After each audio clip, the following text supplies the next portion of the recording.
In alhamdulillah wa salat wa salam ala wa rasulullah. We're continuing with our hadith class, and we are studying the hadiths from Sahih Muslim, book number 1, or the first chapter, which addresses Kitab Iman, or it's the book of faith. Today we will be completing that chapter and moving on to the next chapter, which addresses another set of things that the prophet said and did. But as everybody knows, everything begins with your faith, your belief in Allah. Just because we say we believe in Allah doesn't necessarily mean that we do. There are things that we do in our life that can invalidate that belief. Some of the things come out of our mouths, the things we say can invalidate our belief in Allah, our actions. So it's important for us to constantly check our behavior, check our attitude, check our what we say, to make sure that we're not doing or saying something that can totally invalidate our belief in Allah.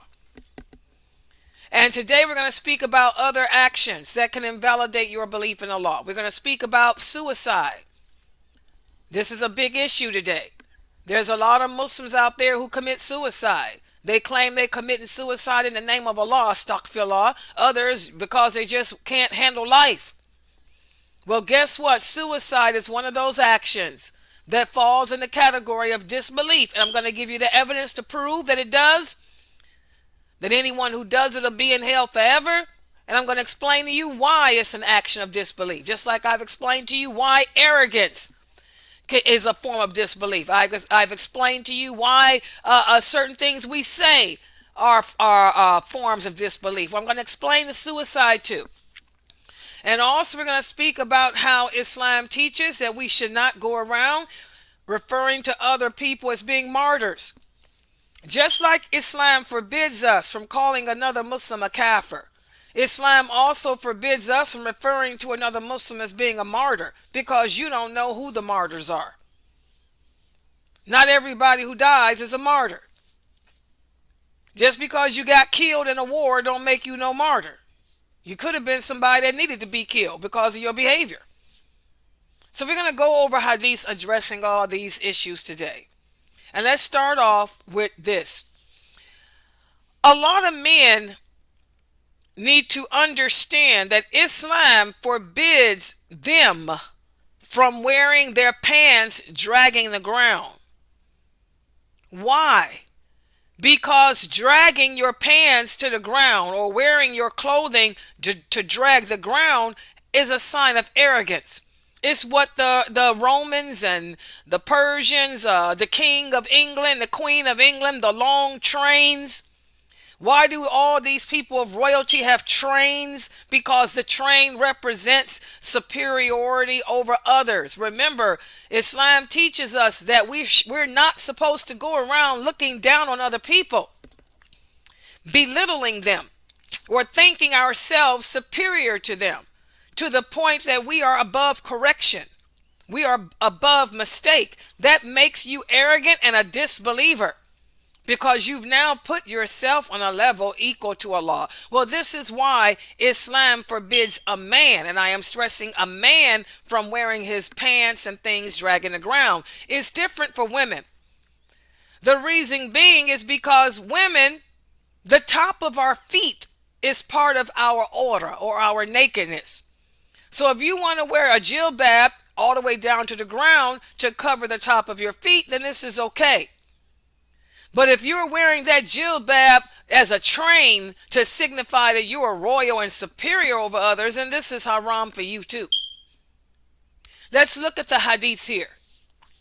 The Prophet sallallahu alaihi wasallam said there are 3 groups of people whom Allah will not look at or even speak to, nor will he forgive them of their sins, and instead there will be a painful punishment for them. And he said those 3 people are a man who wears his garments dragging the ground out of arrogance. Also, a person who gives a gift to someone with an obligation to that person attached to it. Subhanallah. And also a person who sells things falsely. He'll swear that his product is good when in reality his product is not. Let's look at these three groups. Again, the first one being the man who drags his garments because he thinks he's superior over others, or even a woman who does it. Again, even though the top of our feet is our hour, if you are wearing that garment not just for that reason, but also because you think you are superior and you want to look like a queen with a train, because you think you're above everyone, then you fall in this category too, of arrogance, putting yourself on a level with the law to be worshipped. And also look at the second one he mentioned, a person who gives a gift to another person with an obligation attached to it. How many of you know people who do that? I'm going to give you $100, but in turn, I want you to do something for me. When I come to you and ask you to do me a favor, you better do it. How many of you know people like that? This is haram. This is a person who Allah will not look at. This is a person that Allah will have dragged by his face and thrown in a hellfire. You don't oppress people that way. And then the third group is a person who sells something, saying that it's a good product and it's false. Lying, deception. So again, these are serious sins. These are sins that can lead to disbelief in Allah. So we have to avoid them. Avoid them. Avoid them. And those are not the only three sins like that he mentioned. For example, he also said that there will be three groups of people whom Allah will not look at or forgive, but instead will throw in the hellfire. They are a person who lived a long life and died an adulterer. In other words, you knew that fornication was haram, but you did it anyway because your love for fornication was greater than your love for Allah. Allah blessed you with a long life. You lived to be 40, 50, 60, 70 years old. 30 years old is even considered old in Islam. You lived to be 30, 40, 50, 60, and you still are fornicating? You're still having sex out of wedlock? You're still living with a man who is not your husband? You're still living with a woman who is not your wife? Well, guess what? Allah will have you dragged by your face and thrown in the hellfire, and you will never be forgiven. You will be raised up as a kafir because you put your love for sex over your love for Allah. You knew it was wrong. You knew that adultery was one of the worst sins. These are part of the 10 Commandments. You knew it was one of the 10 Commandments, but you couldn't control your lust, your desires. Again, guys, something to think about, because we live in a day and age in which marriage is frowned upon. Many of you have relatives who are shacking up, living with people for years that they're not even married to. Many of you have parents who are in their 60s and 70s living together with a man or a woman that's not even their wife. Well, guess what? Allah will drag them by their face, having thrown in the hellfire. And also another such person is a king or a ruler who is a liar, who oppresses his people. Remember, Allah hates oppression. Whenever we take upon ourselves positions of leadership, we have to understand this is an amanah, a trust between yourself and Allah. And if you're lying to the people, deceiving the people, oppressing the people, you will be thrown in the hellfire forever, forever, forever. Why? Because you denied the commands of Allah. Remember, all of these sins can fall in the category of disbelief. Disbelief is the one sin that Allah will never forgive. You're dragging your garments out of pride because you think you're better than everyone on earth. That you're an unbeliever. You've associated partners with Allah. You're giving out gifts not for the good of man, but instead, to oppress men because you think that you're better than them and you want to deny what Allah has said. You're a ruler in a position of leadership where you can make a change for the better and you abuse it. These people will be in the hellfire forever. And also another person is a person who is too proud. Got the nerve to think you're better than others when you're really nothing but garbage yourself. That's the worst type of person, who goes around thinking that he's better than others, looking down on others when that person doesn't have nothing himself. He's just as low and poor as the next person, but got the nerve to live in the dream world thinking he's better. These people will be in the hellfire. And also, the Prophet mentioned more. For example, look at the next hadith. He said there are three groups of people whom Allah will not speak to, nor will he look at, nor will he forgive them of their sins. There will be nothing but punishment for them. They'll be in hell forever. This one is a person who was in the desert and had water. But instead of sharing that water with others, he refused to give it to them. Oppression again. You're going to let someone else die of thirst when you could have helped them. And also another is a person who sold something to another person and then swore by Allah that he had bought it at such and such price, when in reality that wasn't even true. This is selling things falsely. You're swearing to me that this is a Louis Vuitton purse. Oh, Sister Leda, this is a $3,000 Louis Vuitton purse. I swear by Allah, I got it for you for $3,000. It's a ripoff. This happens all the time. It ain't even a real, and I'm giving you $3,000 thinking that that's a Louis Vuitton purse. In reality, it's a ripoff that was only worth $50. Allah hates people who do that. And also a person who gave allegiance to a leader. But he gave his allegiance to a leader not for because he wanted to be aligned with him, but he did it for material gain. And if the imam gives him something materially, he will stand by him. But if the imam refuses to give to him anything, then he will not fulfill the allegiance. This is a person who is treacherous. That's a hypocrite. That's an unbeliever. That's a person that will betray the ruler just because the ruler didn't rule in his favor, didn't give him what he wants. Again, these are people whom Allah hates. These are sins that we need to avoid, because indulging in these sinful actions can land you a seat in hell forever, especially now that you guys know it's wrong. You guys know it's wrong because I'm telling you it's wrong. You're looking at the hadiths to prove it.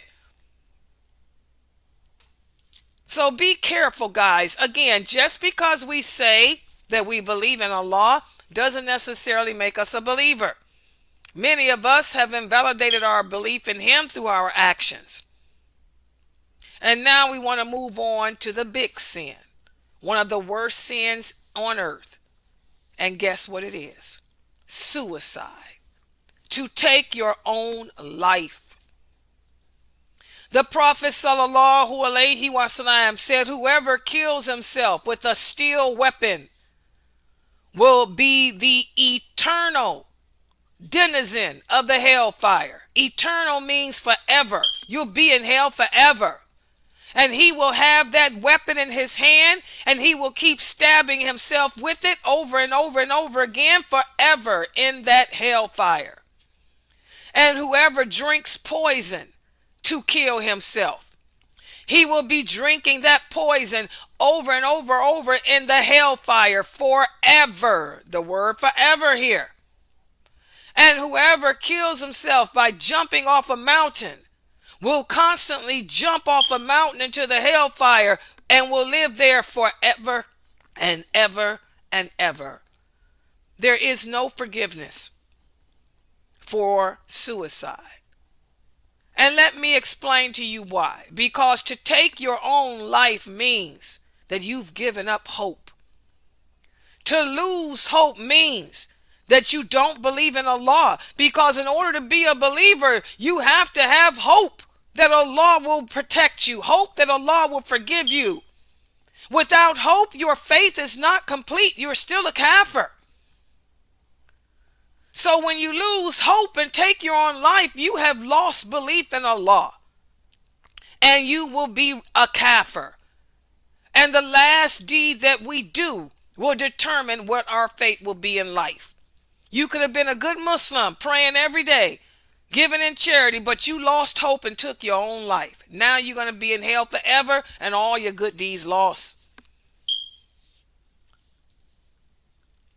Look at this next hadith. The Prophet said, whoever took an oath of a religion other than Islam in the state of being a liar will become that. And whoever kills himself with something will be punished on the day of judgment with the same thing he killed himself with.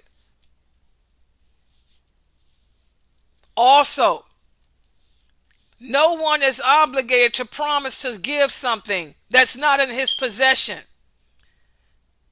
And to curse another believer is the same as killing him. And whoever kills himself with something in this world will be punished with that very same thing on the day of judgment.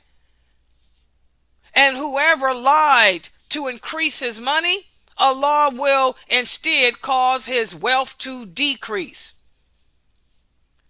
And whoever lies in the name of Allah will earn Allah's wrath. Here you go again. Suicide is mentioned again.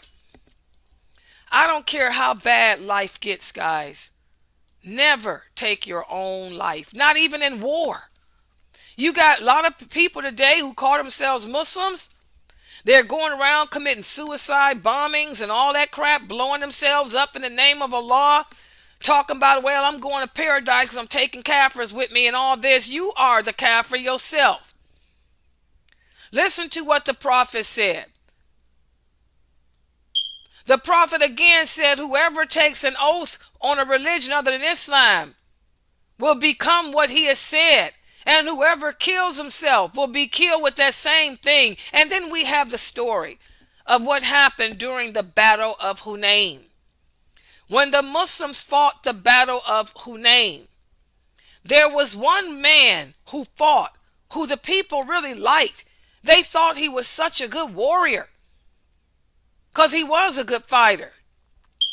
And when the people were boasting and bragging about how good that man is, the Prophet looked at the man and said, no, he's one of the fuel of the hellfire. And when the Prophet said that, the people were shocked. What do you mean? He's one of our best fighters. The Prophet shook his head and said, nope, he will be in the hellfire. So no one understood what the Prophet meant. They thought maybe he was mistaken. But anyway, when they got to fighting in the thick of the battle, the man became wounded. And then some people began to doubt whether or not the man survived the wound. So one man volunteered to follow the man. And he followed the man and saw that the man was suffering so badly from his wound. The pain was so bad that he couldn't take it. So the man fell upon his sword and killed himself. And when the people saw that, the man that followed him saw that, he went back and reported it to the Prophet. And the Prophet said, like I said, that man that you called a good Muslim, he will be in the hellfire forever. Because the Prophet knew that he was going to kill himself because Allah had already manifested it to him. So again, guys, not even when you're fighting a battle can you take your own life because you've lost hope. When you're suffering with a sickness, don't take your own life.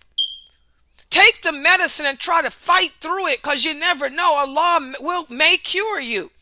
A lot of people suffer with cancer and survive. A lot of people suffer from illnesses and survive. A lot of people get the flu and die, and many of them get the flu and survive. Never lose hope. Always have hope for Allah's mercy. And here is the whole story about this man right here in this hadith. The people thought he was such a good Muslim, but in reality, he was a hypocrite. His name was Kuzman. The companions loved this guy, but the Prophet hated him because the Prophet knew that he wasn't a true believer. In fact, when they were fighting, the Prophet ordered for a cease. Everybody stopped fighting but this man.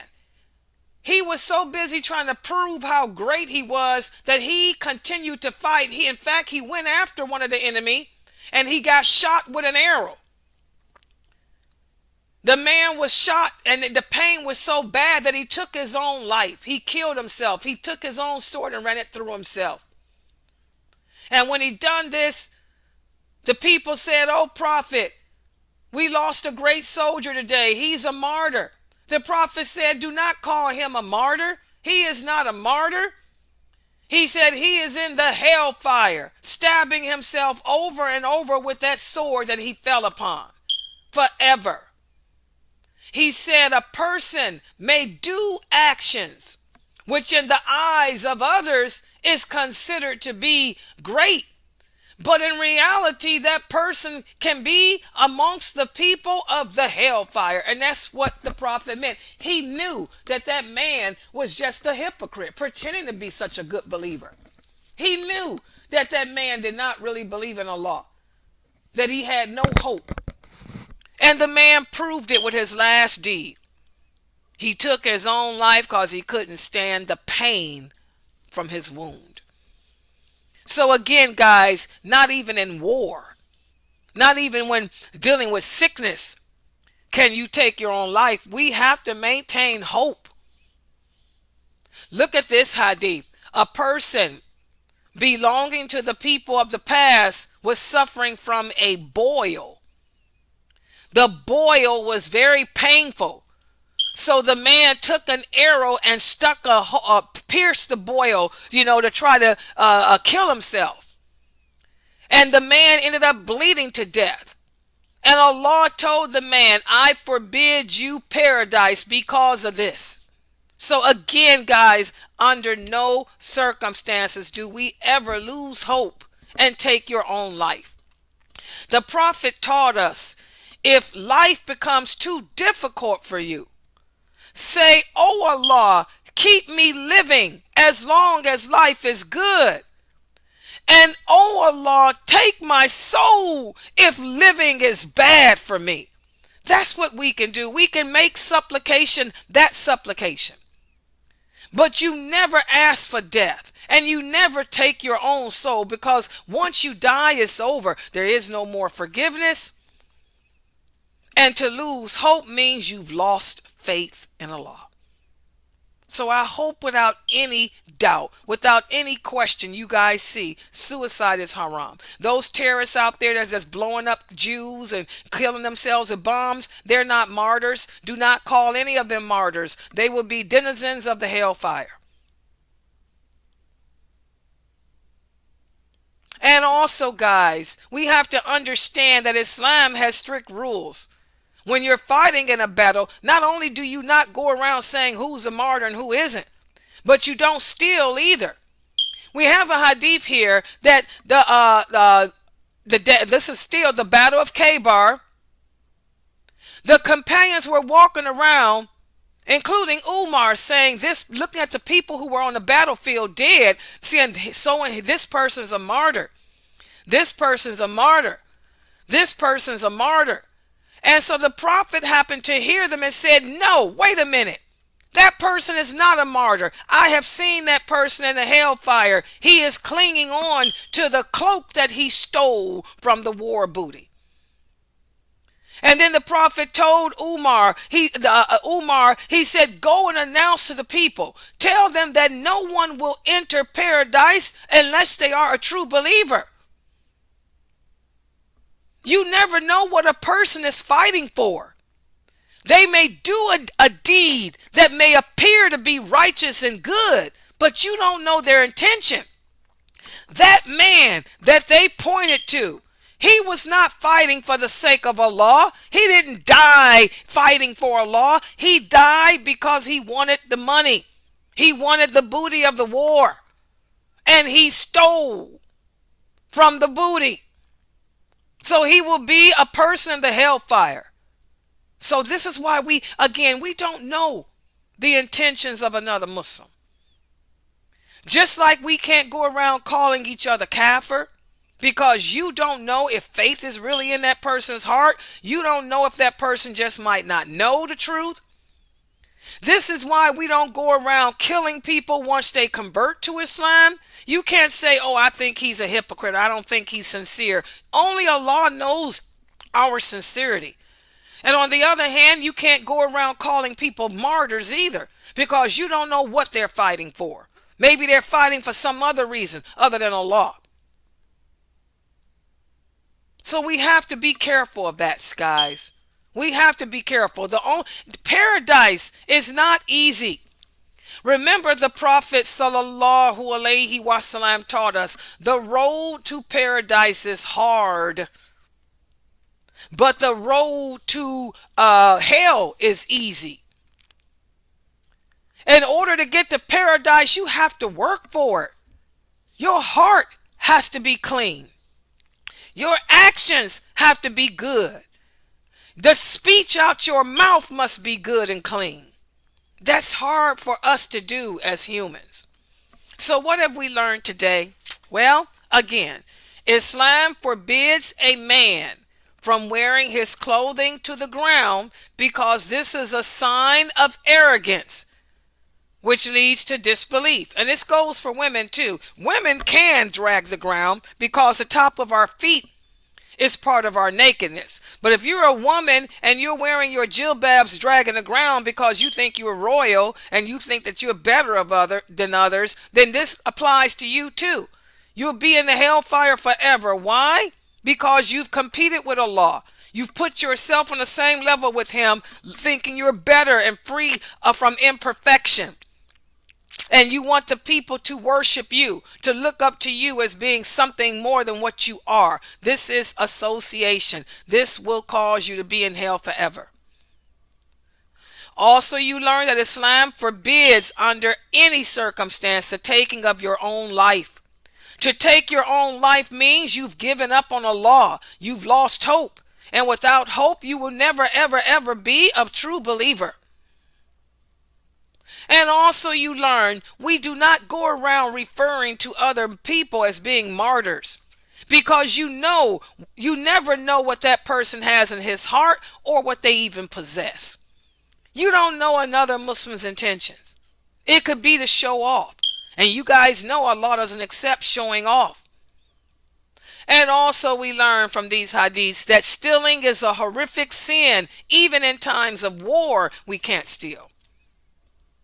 And also we learn that the last deed that you do in this world can alter your fate. You could have been a good Muslim, did so many good deeds, but the last deed you did before you died can totally invalidate that. Just like this person did by taking his own life. And finally, we have to understand, guys, that people can do deeds that we think are great, that look good in our sight. But only Allah knows what's in that person's heart. Only Allah knows who the true believers are. Just because you look pretty and dress the role and pray at the mosque, I can't say, oh, she's a believer. Only Allah knows who the true believers are. Because you could have a gun underneath them clothes and go in the mosque and kill somebody. Or you can go home in your house and fornicate and smoke weed all night. So only Allah knows who the true believers are. And again, this is the last chapter in book 1 of Kitab Iman. Tomorrow we're going to start the second book of Sahih Muslim. So make sure you guys are here. But first, what I'm going to do is give you a quiz tomorrow to cover. In fact, tomorrow I'm going to give you a quiz to cover many of the hadiths that we've discussed today and over the past couple of weeks, just to see how well your understanding and memory of those hadiths are. So make sure everyone is here tomorrow. And finally, guys, let me remind you, this is the 23rd. The month is almost over. Right now, we need 200 bucks. We need $200 to cover one of our website expenses that's about to come out in 2 days. That's due rather in 2 days. And we're almost at the end of the month, which means we're going to need the a webinar expense. Please, guys, for those of you who can afford to donate, we've only received one donation this week. One. All we have in our account right now, I mean, I don't even want to say, it's the lowest amount we've ever had. Please, guys, for those of you who can afford to donate, if you truly want to continue to join this website to learn more about the religion with the correct understanding, please keep it on the internet by donating. Okay, we'll stop right here. If you guys have any questions or comments, you can type it on the screen. Subhanakallahumma bihamdika, shadon la ilaha illa anta, astaghfiruka wa atubu ilayk.